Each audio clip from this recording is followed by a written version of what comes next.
ஒரு பயங்கரமான சூறாவளி காற்று அடிக்குதுன்னு வச்சுக்கோங்களேன். நம்ம என்ன பண்ணுவோம்? அங்கேயே அதே இடத்துல நிற்போமா? இல்லை நடந்து போய் ஏதாவது ஒரு வழி கண்டுபிடிச்சி ஒரு சேஃபான பிளேஸ்க்கு போகிறதுக்கு ட்ரை பண்ணுவோமா? கண்டிப்பாக என்ன வழி இருக்குது, எப்படி நம்ம சேஃபாக இருக்கலாம் அப்படின்னு நம்ம பார்ப்போம் இல்லையா? அதுதாங்க வாழ்க்கையிலேயே நம்ம பண்ண வேண்டிய ஒரு விஷயம். அது என்ன தெரியுமா? நம்ம எல்லாருக்குமே வாழ்க்கையில் இப்போ ஒரு சுச்சுவேஷன் இருக்குங்க. இந்த இமோஷனல் ட்ராமாலேருந்து எப்படி வெளியில் வரணும்னு தெரியல, இல்லை இந்த ஒரு இக்கட்டான சூழ்நிலையை எப்படி ஹேண்டில் பண்ணணும்னு தெரியல, இல்லைன்னா நம்ம மனசை கஷ்டப்படுத்துகிற இந்த நபரை நம்ம எப்படி டீல் பண்ணணும், எப்படி ஹேண்டில் பண்ணணும்னு தெரியல. இப்படி ஏதோ ஒரு இக்கட்டான சூழ்நிலை நம்ம எல்லாரோட வாழ்க்கையிலுமே இருக்குது அப்படிங்கிறது தான் உண்மை.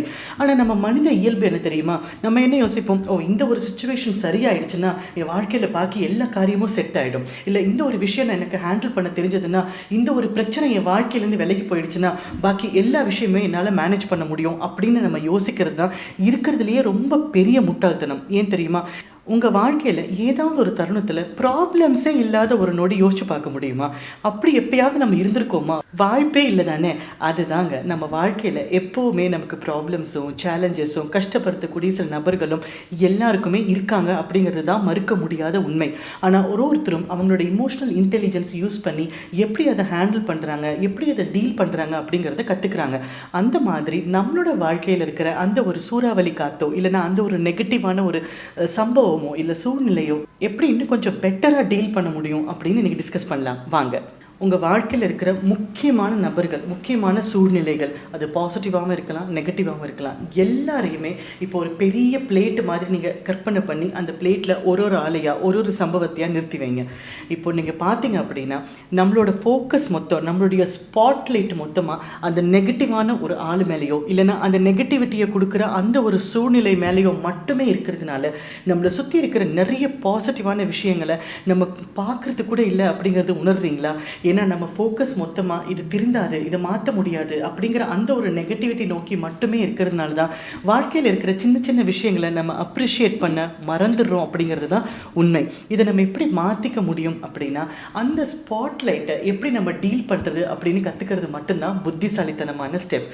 நம்மள நிறைய பேர் யூஸ்வலாக நினைக்கிறது என்ன அப்படின்னா, இந்த ஒரு நெகட்டிவிட்டி என்னை விட்டு போயிடுச்சுன்னா பாக்கி எல்லாமே பர்ஃபெக்டாக இருக்கும் அப்படிங்கிறது தான். நம்ம இதே பிரின்சிபலை நம்ம வாழ்க்கை மொத்தம் அப்ளை பண்ணிகிட்டே இருந்தோம்னா கண்டிப்பாக இந்த நெகட்டிவிட்டி நம்மளை விட்டு போக போகிறதும் இல்லை, நம்மளோட வாழ்க்கையில் இருக்கிற மற்ற விஷயங்களை நம்ம கவனிக்க போகிறதும் இல்லை, நம்ம வாழ்க்கையில் முன்னேற போகிறதும் இல்லை, நிம்மதியும் கிடைக்க போகிறதில்ல. அப்போ நம்ம என்ன பண்ணணும் அப்படின்னா, நம்ம இந்த சூறாவளி காற்றுலேயே நடக்க பழகிற மாதிரி இந்த நெகட்டிவான சம்பவங்களோ இல்லை கஷ்டமான நபர்களோ இருக்கும்போது அவங்க கூடயே நம்ம லைஃப்பில் எப்படி இன்னும் கொஞ்சம் பெட்டராக ட்ராவல் பண்ணலாம் அப்படிங்கிறத கண்டுபிடிக்கிற வழி ஒன்று தான்.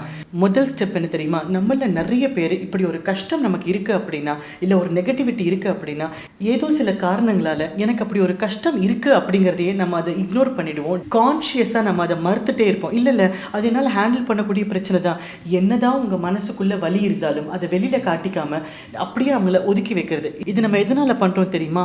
ஆள் மனசில் இல்லை இது எதுவுமே சேஞ்ச் ஆக போகிறதில்ல, என் வாழ்க்கை முடிஞ்சு போச்சு அப்படிங்கிற அந்த ஒரு விரக்தி இருக்கிறதுனால தான். அதுதான் நம்ம சைக்காலஜியில் லேர்ன்ட் ஹெல்ப்லெஸ்னஸ் அப்படின்னு சொல்லுவோம்.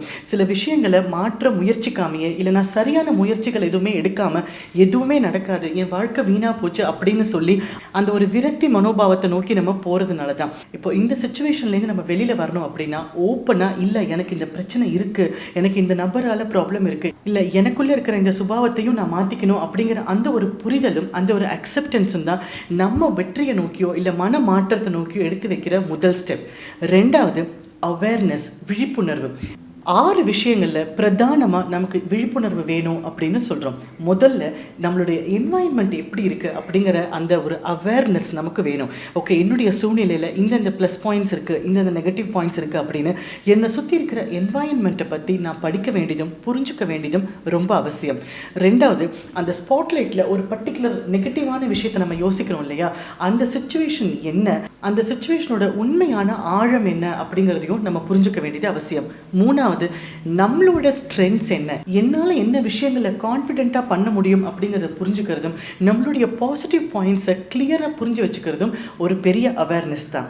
அடுத்தது, எந்த மாதிரி விஷயங்களில் என்னுடைய சுபாவத்தில் நான் மாற்றம் கொண்டு வரணும் அப்படிங்கிறத புரிஞ்சுக்கிறதும் நம்மளோட ஏரியாஸ் ஆஃப் இம்ப்ரூவ்மெண்ட்டை நம்ம புரிஞ்சுக்கிறதும் அதை நோக்கி நம்ம ஒர்க் பண்ணுறதும் ஒரு பெரிய அவேர்னஸ் தான். அஞ்சாவது, என்னுடைய உணர்வுகளும் என்னுடைய இமோஷன்ஸும் எப்படி இருக்குது, என்னை எந்தெந்த மாதிரியான விஷயங்கள் ட்ரிகர் பண்ணுது, எந்தெந்த மாதிரியான விஷயங்களை நான் ரொம்ப நிதானமாக இருக்கேன், அப்போ நான் அந்த நிதானத்தை வளர்த்துக்கிறதுக்கு நான் என்ன பண்ணணும் அப்படிங்கிற உங்களுடைய உணர்வுகளை தெளிவாக புரிஞ்சுக்க வேண்டியது ரொம்ப அவசியம்.